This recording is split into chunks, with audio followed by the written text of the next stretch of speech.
The story is told that a man was once on trial for murder. And there was extremely strong evidence indicating his guilt, but there was no corpse, no actual dead body had been found. In the defense's closing statement, the lawyer, knowing that his client would probably be convicted anyway, he resorted to a trick. "Ladies and gentlemen of the jury, I have a surprise for you all," the lawyer said as he looked at his watch. "Within 1 minute, the person presumed dead in this case will walk into this courtroom." And with that, he looked toward the courtroom door. The jurors, somewhat stunned, all looked on eagerly. A minute passed. Nothing happened. Finally, the lawyer said, "Well, actually, I just made up the previous statement. But you all looked on with anticipation. I therefore put it to you that there is a reasonable doubt in this case as to whether or not anyone has been killed, and therefore I insist that you return a verdict of not guilty." The jury, clearly confused, retired to deliberate. A few minutes later, however, the jury returned and pronounced a verdict of guilty. "But how?" inquired the lawyer. You must have had some doubt. I saw all of you stare at the door." The jury foreman replied, "Oh, yes, we looked. But your client didn't." A guilty conscience. We all have it in one degree or another for one reason or another, don't we? No matter how things may look, we know better. Those deep, dark, ugly secrets pressed down far within us, covered over, hidden. Thoughts that we want no one else to know, that we ourselves don't even want to know, but which creep back into the light, into our consciousness at the most unexpected moments. Late at night, or right when everything seems to be going great, breaking our hearts, filling us with self-loathing, things done, things not done, failures, wrongs.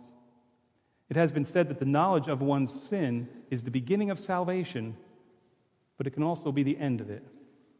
Our sin can make us or it can break us. Which is it more often for you? This is something of what I'd like to reflect upon this night. This evening we gather to commemorate the events that took place on the night of our Savior's betrayal and arrest, the crucial events that set in motion his crucifixion, in which is our salvation. Now, obviously, there are many important things going on this sacred night 2,000 years ago, but there's one particular area of the drama that I would like to focus on. In our second reading tonight, Jesus has just finished the Last Supper and has gone out to the Garden of Gethsemane to pray, to seek the strength he needs to face the terror that is before him.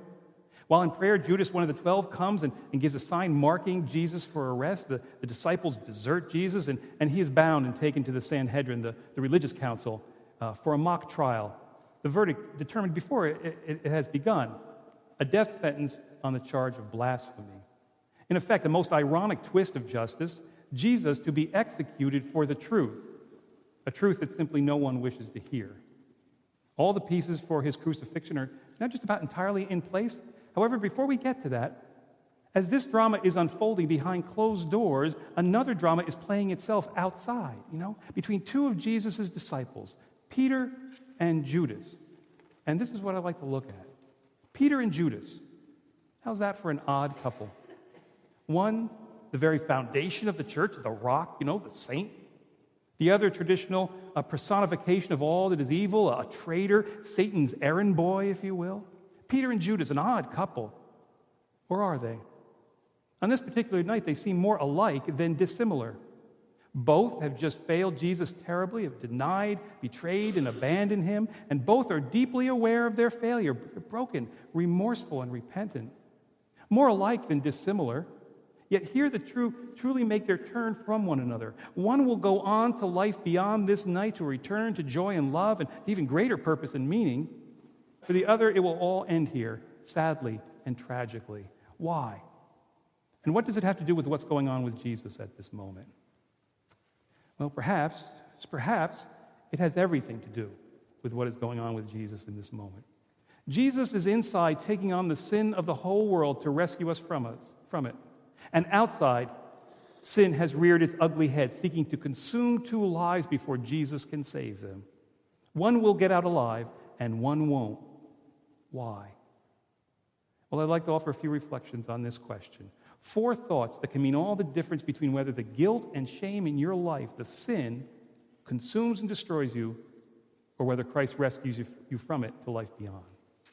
Thought number 1, I can't fix my life, but Christ can fix me. I think that one of the first most telling indicators of the whole difference of approach to their guilt between Judas and Peter is found in the response that Judas receives from the temple authorities when he returns the money he received for betraying Jesus and confessing his sin. Matthew tells us, Judas said, "I have sinned by betraying innocent blood." But they said, "What is that to us? See to it yourself." See to it yourself, which is exactly what Judas does. In fact, this could almost be said to be his entire approach to the problem, to see to it himself. That is, to take upon himself, it all upon himself, that the correction of this comes down entirely to his actions. In effect, I did this, I therefore must undo this. Unfortunately, however, what's the problem? The problem is there is no undoing of this. The effects are set in motion. Judas can do whatever he wants, but the complete undoing of his wrong is beyond his doing. But you see, this is exactly the way the first way that sin works and the way it jerks us around every day. It says to us, your pain, your guilt, your shame, your sin came about by your actions, your doing, therefore it can and must go away by your doing. You can fix it. Just take back what you did. Undo it. And if you can't, well, then do some other good somewhere else that kind of makes up for it, right? Unfortunately, the fine print that sin fails to let us in on is at first that there is no sin that can be taken back. Once it leaves our thoughts, our lips, our hands, it does what it does. And secondly, that there is no way that one good in one place can ever make up for one bad somewhere else, or even a million good deeds for one bad. I mean, what's the payment? What does the payment do for that life that we crushed with just a thoughtless word, a moment that we can't even remember, Having failed, we can't make it right. We can't make up for it. We can't take it back. And even as we struggle to do so, the sin mounts up, Each moment of success met with another 1,000 moments of failure. We cannot get it right. We're trapped. So what's the answer? We'll just toss up our hands and give up? Well, a lot of people do. But in contrast to all this, notice Peter's actions this night. What does he do when he becomes aware of his sin? He breaks down and he cries. Almost as if he knows that there's nothing he can do to undo his actions. He just falls completely apart. Now, what's the message in this? That when you mess up, just give up, do nothing, fall apart, don't even try to make amends, just say, who cares? No. The message is that in the face of sin and failure, the goal is not to hold yourself together, but rather to fall apart so that God can put you back together. Understand it, as we know by knowing the rest of the story, much eventually comes of this night in Peter's life. It's not that nothing happens here in him, through him, by him, much does. It's just that this all comes about not by changing this night, but by having this night change him, And this, you see, is the first key step. Think of it this way. Judas confesses his sin and he repents. He states his wrongdoing and he brings the money back. He does exactly what we are all always told we are supposed to do. Yet in the end, it all brings Judas no peace. Why? Because all this confession and repentance stuff we always talk about is ultimately just a crock, designed to appease the simple-minded? No. Because Judas does it all with the wrong intention. He misunderstands its purpose. Specifically, it seems he sees it as an end in itself. If I do this, all will be made right. But confession and repentance are not an ending that magically making everything all right again, but rather just a beginning.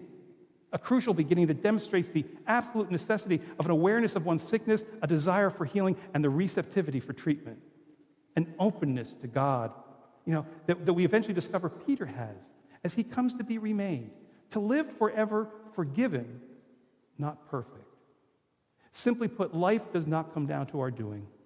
We cannot get it right no matter how hard we try. Life thus comes down purely to God's grace, God's forgiveness, received by opening ourselves to being remade by it, not wrongs undone, but us changed. In effect, this text first and foremost teaches us that sin must be confronted. To refuse to do so is to stay forever trapped by it. But that this confrontation is ultimately not about our undoing the sin, but about Christ redeeming us in spite of it. That it's not about fixing it at all as if there was never anything wrong, but about Christ changing us in and through it. That it's not about our undoing sin, which is impossible, but about Christ, through grace, undoing us. Right? It's rebirth. Unfortunately, we more often than not, we're like Judas, and we reject this. We don't like what it asks of us. We don't want to be flawed and in need of divine grace. Our lives at the will of God. We want to be perfect and in charge of ourselves, in need of nothing. Our lives our own, and thus free to demand the same of everybody else we meet. And thus we suffer, trapped forever in this cycle of sin and shame, trying endlessly to correct the uncorrectable and to never make a mistake. Basically committing ourselves to some combination of the four most common and tragic, hopeless responses to sin, namely denial, repression, self-punishment, and endless penitence. Any of that sound familiar? How are you remaining trapped in pain and sin because you refuse to be made new through it? You won't fall apart and let God's grace remake you, to know yourself not perfect, but a person forgiven and reborn. Preacher Bruce Larson writes, "Not many people enjoy going to the doctor, but according to Reuters, in 1994, one London accountant took that to the extreme. The 63-year-old man knew that he needed bladder surgery, but he could not overcome his fear of doctors and hospitals. So he self-reliantly did what had to be done. He tried to perform surgery on himself. Tragically, he got an infection from the self-surgery and soon died, the coroner said. Unfortunately, his drastic remedy went wrong. A simple operation by skilled professionals would have solved his problem." And Larson concludes, "This all may sound very foolish, but is it really any more foolish than what we do to ourselves every day spiritually? Fearful of what the professionals of sin, of what God might make of our life of sickness, we take it all upon ourselves, endlessly performing self-surgery, becoming even more ill until we die." Thought number one that can mean all the difference between whether the sin in your life destroys you or Christ rescues you from it. I can't fix my life, but Christ can fix me. From this then, thought number two, Jesus sees me as priceless. Building then upon this notion of Judas trying to fix himself, which fails to work, he quickly sinks into despair and self-loathing. Right? Why? Obviously because he becomes unable to get around this one failing. His life becomes defined by this failure. This is who he is. It's a second tragic mistake that we all so often fall into. We define ourselves by our failures, something of which Peter was probably also wrestling with that night. As all of this is going on with these two, think about what is going on with Jesus. He is giving his life on behalf of these two, and all of them, all like them, all flawed, failed, corrupt, sinful people. That is, as they see themselves only in worthlessness, Jesus sees in them only priceless worth, such profound value that he's willing to die for them. Peter eventually coming to see this, but Judas never allowing himself to. Second key step in finding rescue from sin and guilt, in effect, the why of thought one. Jesus can redeem and remake our lives no matter how broken. And why would he want to do this? Because of how much Jesus loves us and what greatness and worth he sees in us. The second reason why so many people so often become consumed and lost in their guilt and shame, they simply don't see any of this. They don't believe in anything more than their failures. They define themselves by their sin and not by the love of God. In your sin, look secondly to how Christ sees you and hold tight to that.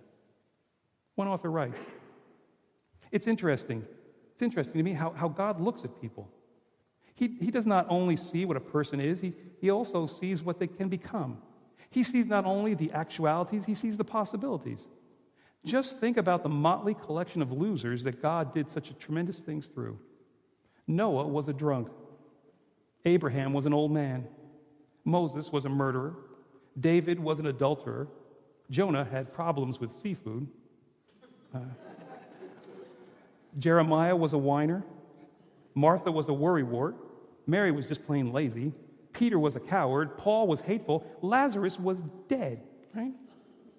We so often define people by their failures, but God defines them only by his love. God sees us not only as we are, but as we can be, and he says, "Give your life to me, and I will make of you what you have it in you to be." Thought number two that can mean all the difference between sin consuming you or Christ rescuing you from it. Jesus sees me as priceless. Hold on to that always, that vision that he has. Which leads us into thought number three. Nothing is beyond God's love. Pushing even further, Judas's despair and self-loathing eventually comes to be complete hopelessness. He gives up entirely on his life, and he takes his life. And why?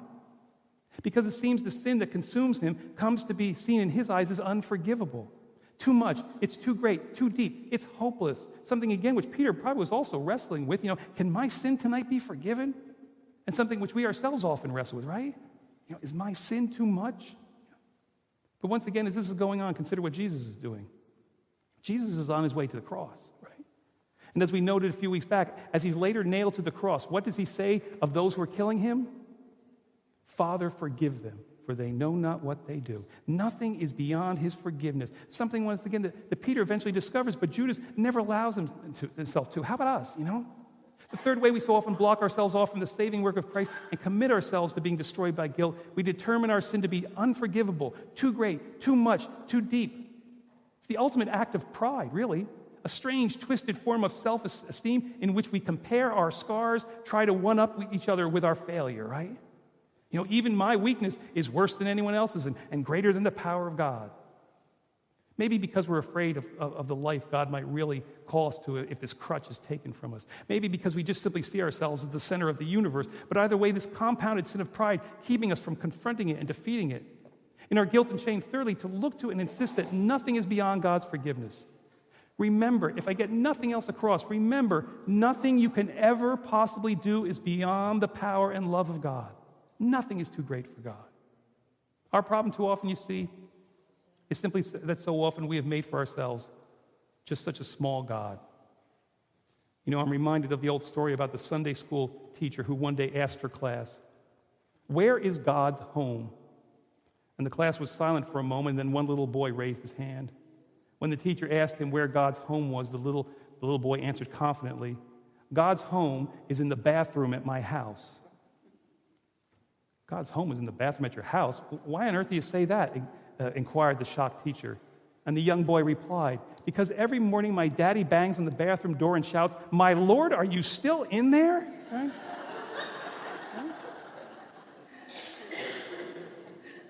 You see, we're going around with bathroom-sized gods, right? And thus we got bathroom-sized forgiveness. Our God is too small, It is rightly said, the grace of God, like God himself, is infinite and eternal. As it has no beginning, so it can have no end. And being an attribute of God, it is boundless in infinitude. The nature of God's giving is more sky than one can see, more sea than one can sail, more sun than one can bear to watch, more stars than one can count, more air than one can breathe, more yield than one can sow, more grace than one can comprehend, more love than one can know. Thought number 3, that can mean all the difference between whether sin destroys you or Christ rescues you to life. Nothing is beyond God's love. Nothing you can ever possibly do can ever get beyond God's love and mercy. And from this then finally, to take hold of all this, final thought number 4, faith is leaping forth when everything says not to. In the end, of course, Judas's hopelessness and despair finally gets the better of him, and he takes his life. His dark Thursday night ends here, while Peter reaches beyond. And in the end, this is perhaps what ultimately most separates and differentiates these two. Peter, no matter how tentatively, no matter how unsure, no matter how doubtful and broken, he reaches out beyond this night. But Judas never does. And I couldn't help but think about that. Imagine if Judas had reached out beyond that night. Most particularly, imagine if Judas had reached out to Jesus. Imagine if, instead of just going to the temple authorities, Judas had gone to Calvary and wept at Jesus' feet and begged his forgiveness. What do you think Jesus would have said? What do you think Jesus would have done, knowing what you know about Jesus? I think it's safe to say that Jesus would have forgiven him. Think about how it all could have changed for him. Everything new and right and rescue. But the fact is, he never went. He never tried. The final lesson that Jesus wants us to grasp as he's being led away to be crucified. I know the biblical scholar puts it this way. He writes, "As we can tell from the story, Judas was overcome with guilt. Although he had repented, apparently, however, it failed to bring him any comfort. All he could envision facing him was a vengeful, wrathful God who would angrily dispense the law, which in this case, as we're told in the book of Deuteronomy, seems very clear. Cursed be anyone who betrays innocent blood." This apparently was all Judas could hear ringing in his ears. He apparently couldn't remember any of Jesus' many words about forgiveness. All he could think of was condemnation and curse. He had blocked himself off from grace, and thus, in an agonizing fit of self-judgment, he took his own life. Peter, on the other hand, was apparently able to hear a very different voice. Peter, the disciple who had come to Jesus asking specifically about forgiveness and had heard the Master's reply that you shall not forgive 7 times, but 70 times 7 times. That is unlimited forgiveness as a way of life. Peter obviously had taken hold of this lesson and held it close to himself.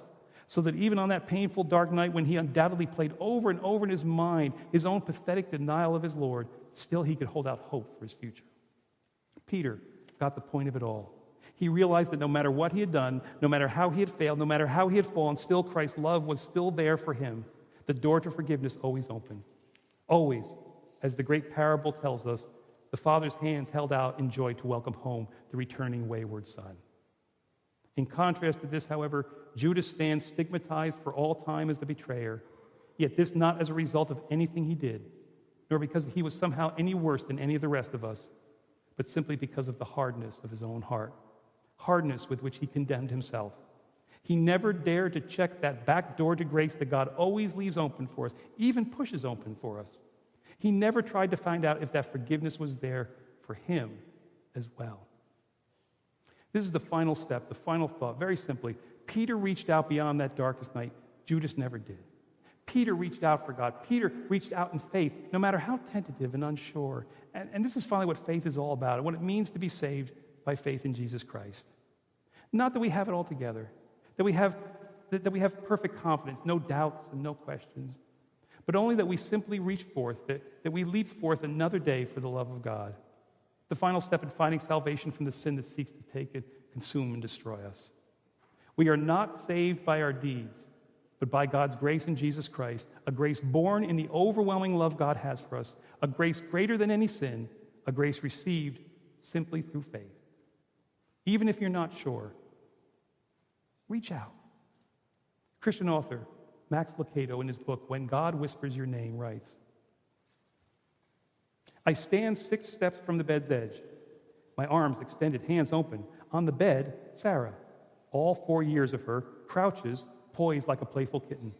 She's going to jump, but she's not ready. I'm too close. Back more, Daddy, she stands and dares. I dramatically comply, confessing admiration for her courage. After 2 giant steps, I stop. More? I ask. Yes, Sarah squeals, hopping on the bed. With each step, she laughs and claps and motions for more.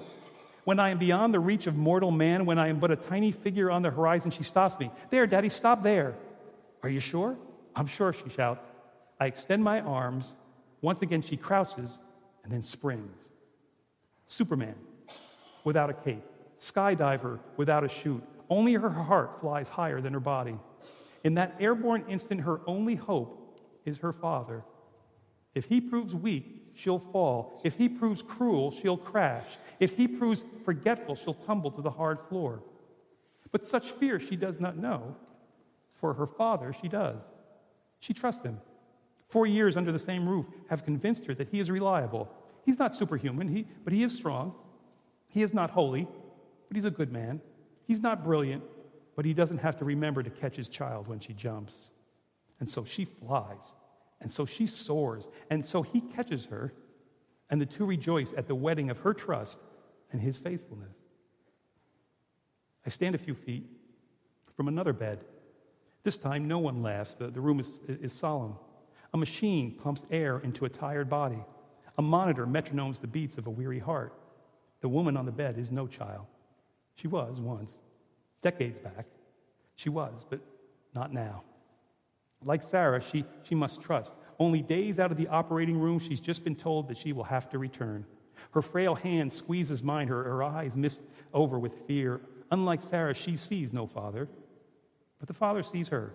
Trust him, I say to us both. Trust the hands to catch. I sit across the table from a good man, good and afraid. His fear is honest. Stocks are down, inflation is up. He has payroll to meet and bills to pay. He hasn't squandered or gambled or played. He has worked hard and prayed often, but now he's afraid. Beneath the gray suit lies a timid heart. He stirs his coffee and stares at me with the eyes of Wile E. Coyote, who's just realized he's run beyond the edge of the cliff. He's about to fall and to fall fast. He's Peter on the water, seeing the storm and not the face. He's Peter in the waves, hearing the wind and not the voice. Trust, I urge. But the word thuds. He's unaccustomed to such strangeness. He's a man of reason. Even when the kite flies beyond the clouds, he still holds on to the string. But now the string has slipped, and the sky is silent. I stand a few feet from a mirror, and I see the face of a man who failed his maker. Again, I promised that I wouldn't, but I did. I was quiet when I should have been bold. I took a seat when I should have taken a stand. If this was the first time, it would have been different, but it isn't. How many times can one fail and expect to be caught, Trust. Why is it so easy to tell others and so hard to remind myself? Can God deal with death? I told the woman so. Can God deal with debt? I ventured as much with the man. Can God hear yet one more confession from these lips? The face in the mirror asks. I sit a few feet from a man on death row, Jewish by birth, tent maker by trade, apostle by calling. His days are marked. I'm curious about what bolsters this man as he nears execution, so I ask him questions. Do you have family? I have none. What about your health? My body is beaten and tired. What do you own? I have my parchments, my pen, a cloak. And your reputation? Well, it's not much. I'm a heretic to some and a maverick to others. Do you have friends? I do, but most of them have turned back. Any awards? Not on earth. Then what do you have, Paul? No belongings, no family, criticized by some, mocked by others. What do you have, Paul? What do you have that matters? I sit back quietly and watch, and Paul rolls his hand into a fist. He looks at it, and I look at it. What is he holding? What does he have? He extends his hand so I can see, and as I lean forward, he opens his fingers, and I peer at his palm. It's empty. I have my faith, he says. It's all I have, but it's all I need. I have kept the faith that Jesus has died and risen for my sin. Paul leans back against the wall of his cell, and he smiles. And I lean back and stare into the face of a man who has learned that there's more to life than meets the eye. For that's what faith is. Faith is trusting what the eyes can't see. Eyes see the prowling lion. Faith sees Daniel's angel. Eyes see storms. Faith sees Noah's rainbow. Eyes see giants. Faith sees Canaan. Your eyes see your faults. Your faith sees your Savior. Your eyes see your guilt. Your faith sees his blood. Your eyes look in the mirror and see a sinner, a failure, a promise breaker. But by faith, you can look in the mirror and see a robed prodigal bearing the ring of grace on your finger and the kiss of your Father on your face. But wait a minute. Someone asked, how do you know? How do I know all this is true? Nice prose, Pastor, but give me some facts. How do I know these aren't just some fanciful hopes? Well, part of the answer can be found in Sarah's little leaps of faith. Her older sister Andrea was in the room watching, and I asked Sarah if she would jump to Andrea, and Sarah refused. I tried to convince her. She wouldn't budge. Why not, I asked. Because I only jump to big arms, she said. If we think the arms are weak, we won't jump. And for that reason, the Father flexed his muscles on the cross and in the empty tomb. Next time you wonder if God can catch you, next time you wonder if God can forgive you, remember that. The very arms that defeated death are the arms awaiting you. The very hands that were nailed to the cross are open for you. And the next time you wonder if you will survive the jump, think of Sarah and me. If a flesh and bone-headed dad like me can catch his child, don't you think your eternal Father can catch you? A dark Thursday night, behind closed doors, Jesus takes on sin. Outside, two become consumed by it. One gets out alive, one does not. Which will it be for you?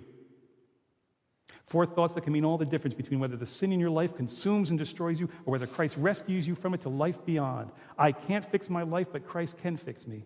Jesus sees me as priceless. Nothing is beyond God's love, and faith is leaping forth when everything says not to.